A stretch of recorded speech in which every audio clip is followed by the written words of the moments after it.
جسمانی امراض کے لیے حکیم محمود الحسن توحیدی چینل کو سبسکرائب کیجیے۔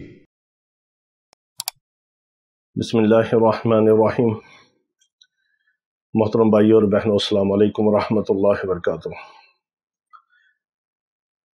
یہ مفت کے درخت کے چند پتے جو آپ کو بالکل مفت ملیں گے، یہ آپ کو گرمی کے دانوں سے، پھوڑوں سے، پھنسیوں سے، پمپل سے اور کسی قسم کے بھی بڑے بڑے بگندر اور ناسور سے آپ کو محفوظ رکھیں گے۔ اور اگر آپ کے بدن کے اوپر پھوڑے ہیں، پھنسیاں ہیں، گرمی دانے ہیں، پت وغیرہ ہے، یا کسی قسم کا بھی انفیکشن ہے، یا خون خراب ہے، یا اس میں پس اور پیپ آ رہی ہے، تو آپ نے اس کے چند پتے استعمال کرنے ہیں تو اللہ تعالیٰ آپ کو اس سے شفا عطا فرمائیں گے۔ یہی ہمارا زندگی کا مشن ہے کہ اللہ رب العزت ہمیں اپنے بندوں کی ہدایت اور شفا کا ذریعہ بنا دے۔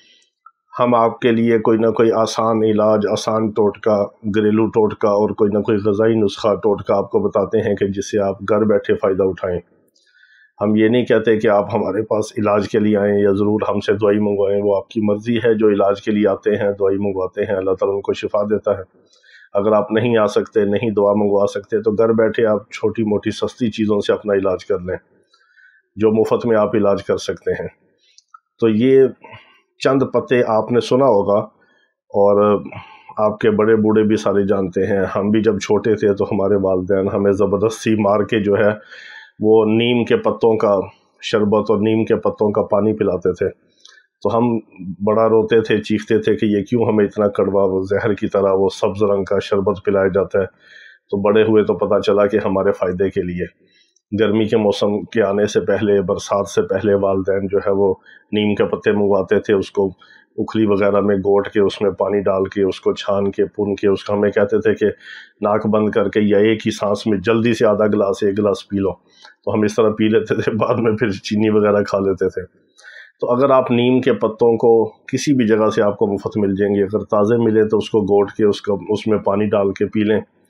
اگر آپ اس کو پانی میں پکا کے اس کا شربت بنا کے استعمال کرنا چاہیں تب بھی آپ پی سکتے ہیں۔ اگر آپ کو خشک نیم کے پتے مل جائیں تو آپ پنساری سے لے کے اس کو پاؤڈر بنا کے پیس کے تو اس کو چمچ کے ساتھ کھا لیں، لیکن وہ چمچ کے ساتھ کھانا ذرا مشکل ہوتا ہے۔ گوٹ کے پینا، پانی میں پکا کے پینا، آدھا گلاس، ایک گلاس پانی ایک ہی سانس میں پی لینا، یہ آسان ہوتا ہے۔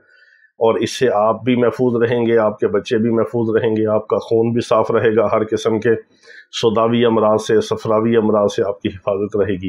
لیکن ایک بات یاد رکھیں کہ یہ تھوڑا سا اس کا مزاج خشک اور گرم ہے، اس کے ساتھ آپ کوئی مکھن، کوئی دیسی گھی، کوئی دہی، کوئی دودھ وغیرہ تھوڑا سا استعمال کریں تو پھر انشاءاللہ اس سے بہت زیادہ فائدہ ہوگا۔ اللہ رب العزت تمام بیماروں کو شفائے کاملہ عاجلہ مستمرہ عطا فرمائے۔ وآخر دعوانا ان الحمد للہ رب العالمین۔